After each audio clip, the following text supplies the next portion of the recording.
Hey everyone, I'm Mecca here from my self-publishing blueprint, and I want to talk to you if you're a brand new publisher or you're thinking about getting into Kindle publishing for the very first time.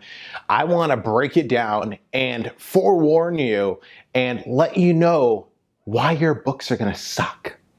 I thought about doing a more inspirational, motivational video today, but you know what? This has to be said. You got to hear me out. I'm not just going to say that your books suck.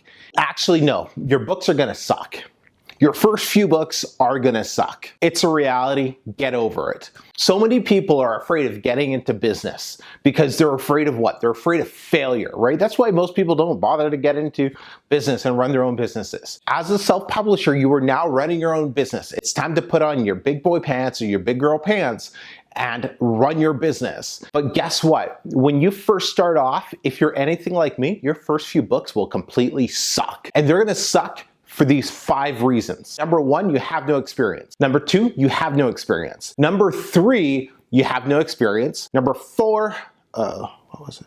Right, you have no experience. And number 5, this is the most important reason why your books suck in the beginning. You got no experience. You have no experience. What do you think you're gonna do? Publish a book and start making 10 grand a month? Get out of here.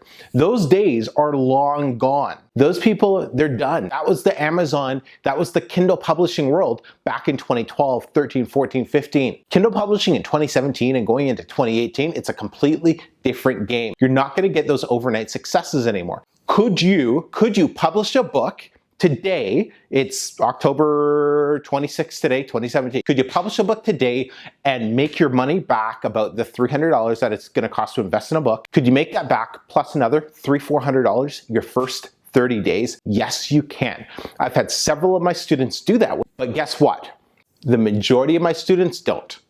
The majority of my students take 2, 3, 4 months to get their footing, to get a book that really starts selling, and then they just replicate that. So it takes a few books. It takes some trial and error.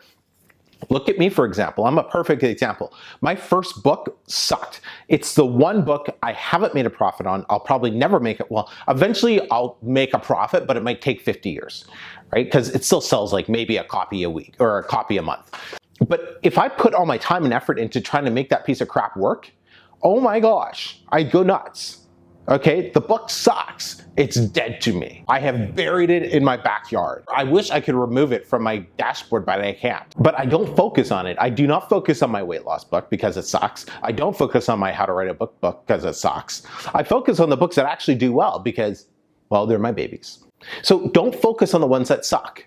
Use them as your learning experience. Use them as your learning tax, right? You have to publish a few books to understand how Amazon works, to understand how self-publishing works. This is the thing that most new publishers don't figure out. They just forget about it, right? But look, you've published 2 or 3 books and you're worried about why these couple books aren't selling. Now, it's good to worry about them and it's good to analyze them and it's good to say, hey, why isn't this book working? Why didn't these strategies work? Why didn't this? But remember, the biggest thing that why they didn't work is because you don't know what you're doing. Yes, you can take my course and you will know how to do it, but you still don't know why you're doing it. You're just doing it because I'm telling you to do it in the course. But you don't understand why I'm telling you to do it. Until you understand why you're doing what you're doing, that's the game changer. For me, it was like book 6 or 7.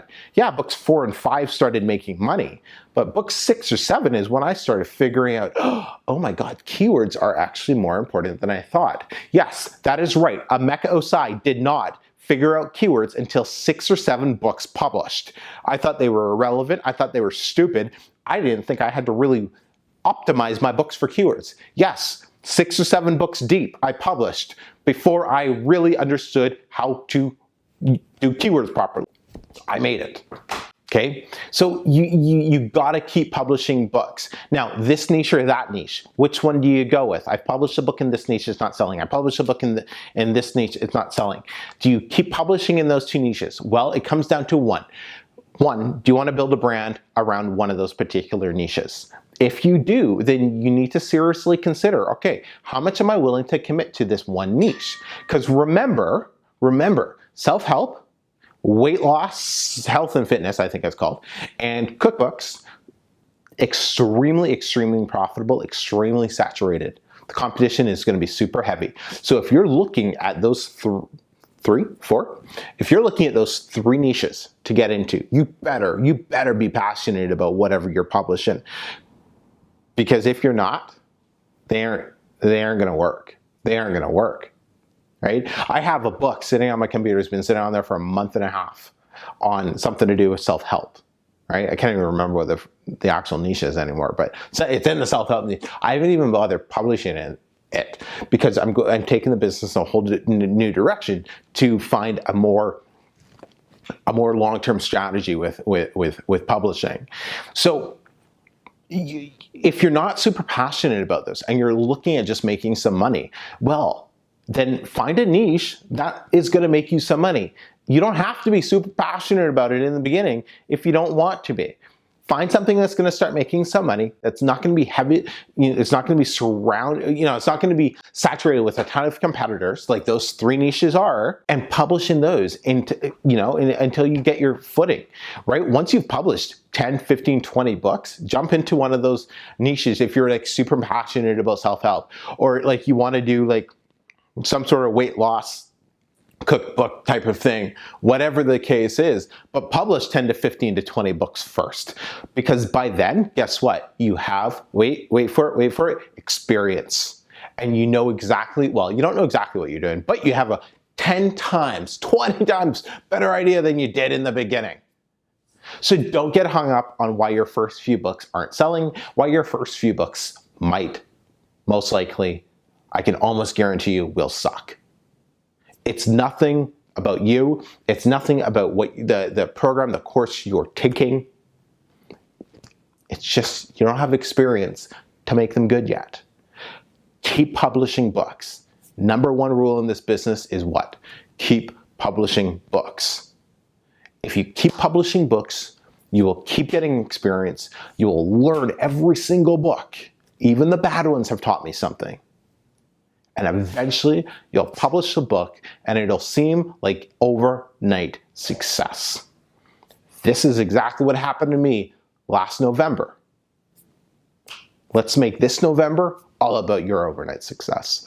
Hey, I'm a Mecca. If you haven't already downloaded my free guide, my free 5-step blueprint to making your first $1,000 with Kindle Publishing, hit up the link below and download that today. If you're ready to get started, myselfpublishingblueprint.com, link in the description. Sign up today. We'd love to have you aboard. Until next time, everybody, we'll speak to you soon. Take care.